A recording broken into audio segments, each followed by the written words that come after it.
communications in a church isn't easy, but what about when you're not even on staff? This episode is for you. Well, hey there, church communicator. Welcome to another episode of the Church Juice podcast, where we are energizing church communications one 20-minute episode at a time. I'm Brian Haley. And I'm Jeanette Yates. We're here to give you communication tools and resources to help you thrive, no matter your title or role. That's right. And one of the ways that we do that is having conversations with church communicators. So last week we talked with Ruth, and today we have another incredible communicator, Lauren. I'm so excited to have you on the episode today, on the show today. Thanks for joining us. Thanks for having me. I'm excited to be here. Let's just dive in. Who is Lauren? Tell us a little bit about yourself. Sure. So I, first and foremost, am a wife and mother. I work full-time in HR, and then I am my church's social media and website kind of manager, and I deal with all of our communications on our social media posts. You're a little busy. Yeah, I am. that's a lot. Yes. Wow. But it's fun. It's a lot of fun. You're in HR. How did you get into digital communication? What does that look like for you? This happened a few years ago, and it was before I got really into my HR role, and my role at work was really data entry, and it was really boring, and I kind of needed a creative outlet. And my mom was on our committee at church that was dealing with the website and that kind of stuff, and she was having trouble with the person that was outside of our church community, not posting in enough time or updating the website. And I said, hey, is that something that I could volunteer for?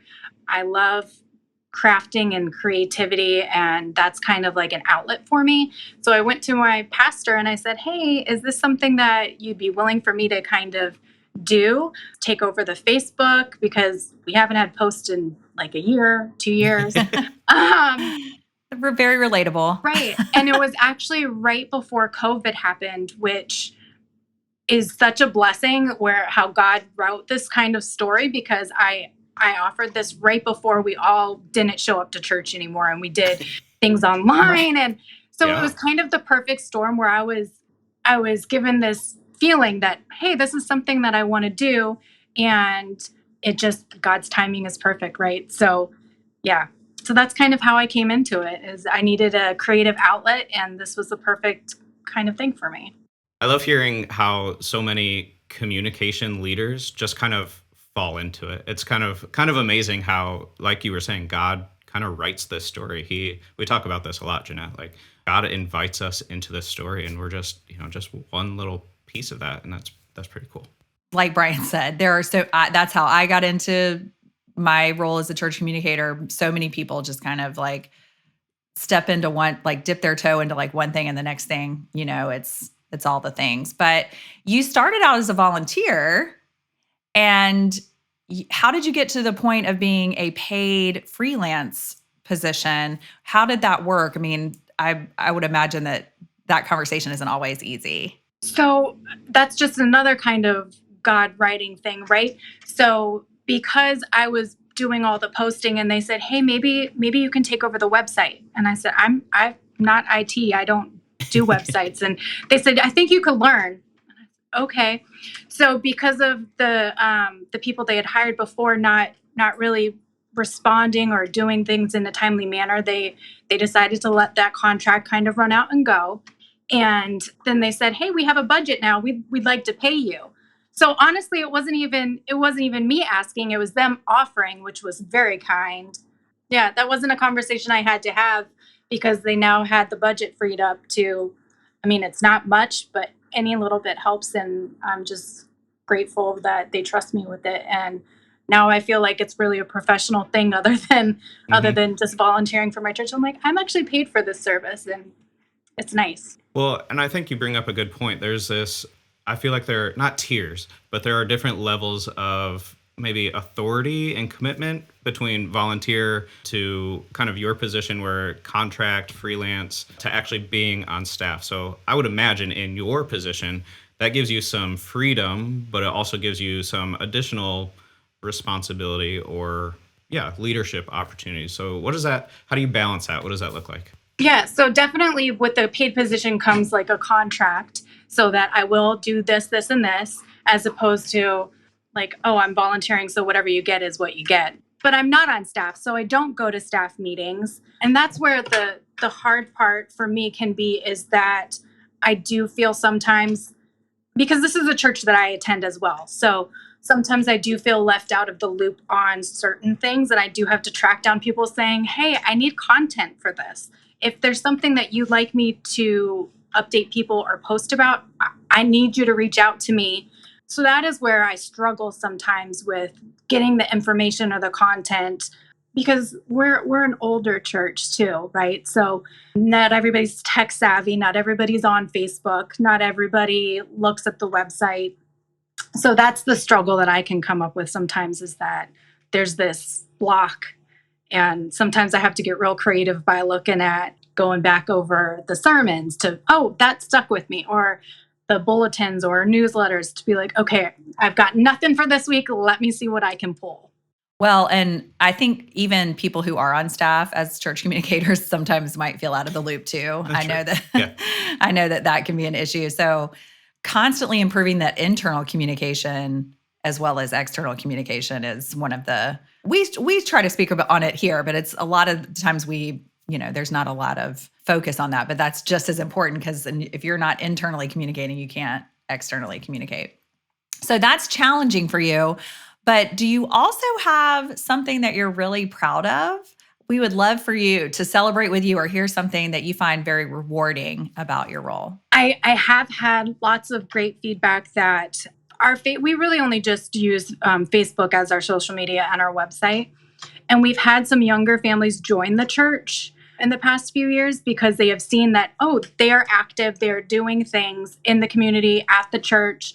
So that's probably my most proudest moment is having new members come and join that necessarily wouldn't have heard about us or tried us out because they do see that we are active and what we're doing. And then those people now that can attend church even though they're still not comfortable coming back or they moved away years ago, but because now we live stream one of our services on Sundays, they can attend every Sunday. So that's probably my proudest moment is growing the church in my own little tiny way, helping to do that.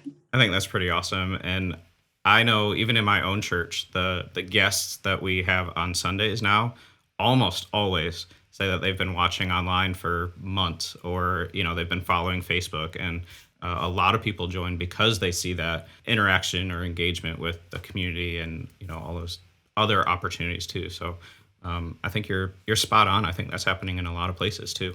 Yeah, and I think that's where I enjoy the Facebook group that I'm in with you guys, because sometimes I do need help because I feel like the growth is stagnant now, and we are becoming an older church. In 10 to 15 years, if we don't start getting younger families, younger members, it's going to be a problem. So that's where social media for me comes in and the website comes in and the communication with the outside comes in because I want to encourage people to come. I love our church. It's not a big church.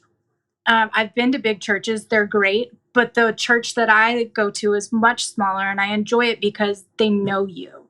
Hey, how was that on Saturday, Lauren? How was that? Oh, hey, they'll say hi to my kids and like, hey, how was your first day of second grade? They know my family and we're not lost in the shuffle. And if I can encourage other families in the area to come and be a part of that, that's what I want to use my talent for. So that's so awesome to hear. Yeah. I love it. So I'm curious, you've mentioned a little bit about how you've been able to influence change a little bit in Facebook and on the website and different things like that. What does leadership look like for your role? Because like we were talking about earlier, it is a unique position, but I don't think you're alone. I think there are a lot of church communication leaders who are maybe part-time or are doing it, on the side or as volunteers. So how do you influence change? How do you take those wins and celebrate them larger? What does leadership look like for you in this role? That's a great question because I never would have thought of myself as a leader until you kind of asked this question. But I guess in this position or in this role, leadership to me is kind of being the guide or on the forefront of, okay, you guys all don't want to do social media. You don't really want to be involved in this. But so I'm leading the charge in it, right? I'm leading the Facebook post, I'm leading the website stuff, what we put on there. Of course I get input but it's my ideas and my kind of leadership on what we do and how we do it online. So I guess in that regard, I guess I still don't see myself as a leader, even though even though I can see why you would say that position and that role would be it. Yeah, I mean, to clarify, I guess I would say that every communication director, whatever the title is leadership. I think historically it may have been more administrative or secretarial when it was just, update the bulletin and print it out and whatever. But really what communication people do, what you are doing is you're connecting with people through Facebook, through your website, through these different communication platforms, and you're relaying information to connect with people better. And that is leadership. That is influencing your community and your congregation. So I absolutely think that that this is a leadership position. So maybe it says something to your personality and leadership style that you don't see it as leadership, which is probably a good thing. But I think it is leadership. Lauren, what advice or tip would you give somebody that is in a similar position to you, whether it's they're a volunteer or a freelancer, they're not on staff, or maybe they are, maybe there are, and they need to lead that charge, like you said. Kind of there's these areas that we've talked about in previous episodes, like the paradigm shift is slow. How do you lead that charge? What are some action steps that you've taken to make the staff more comfortable, make the leadership more comfortable in incorporating these new ways to communicate? I think it's just a start, right? Because when I went to my pastor and said, I'd like to do the social media posts, I would like to take over, I would like to see if I can do this, I came with a plan, right? Just a guideline for, hey, the next month, this is what I see. And what do you think? You can't expect everybody to have the same ideas, especially if they're not comfortable with posting or social media. So have a plan and run that by them, because most of the time they'll say, yeah, that's good, go ahead. But just having a plan and saying, these are the 4 things I want to do in this time frame. What are your thoughts? And I mean, I know that our church likes to hear from our pastor. So every once in a while, I'll say, I need a post for this on this day. So if I can have it by this, and then she'll give it to me, and it's beautiful and great and well done. And then I'll put it into Canva or pretty it up or, edit it. But just have a plan and put something in place and then just get it approved. But you have to take that action step and prep it beforehand. So that would be my suggestion. Well, what I do like about what you said is, we talked a little bit, we talk all the time about having to be that agent of change or bring something to the table that is not, there's a little fear around it or uncertainty. But if you have a plan and you present that, a lot of times their hesitancy is more about like, well, I don't know where to start. I don't know much about it, nor do I have the capacity to learn about it. There's a lot of that. But if you have a plan, sometimes that's enough to get that momentum started. So I love that that's part of what you did and that your church is receptive to that. Yeah, that's an easy way to build trust right off the bat. Like, hey, this is what I'm going to do. It also, I think, gives you freedom to try things and see what works and what doesn't, right? Yeah. So I think that's starting with a plan or coming to the conversation with a plan is usually a much better spot to start off with some of those communication related conversations or leadership, interpersonality kind of conversations too. So as we wrap up our conversation, one thing that we always ask our guests when they're on the show, and I will ask of you now, is what is one encouraging word that you would like to leave with the church communicator that is watching or listening to this episode? The first thing that comes to mind is faith, like faith in yourself, faith that God will give you what the tools that you need, or that you're hearing that calling and you're trusting in your faith to walk that walk. My pastor had preached about something about using your talents, and God gives us all different talents. And it just sat on my heart, for a while. And then I took a leap of faith that I could have the time, that she would say yes to me asking to take this over.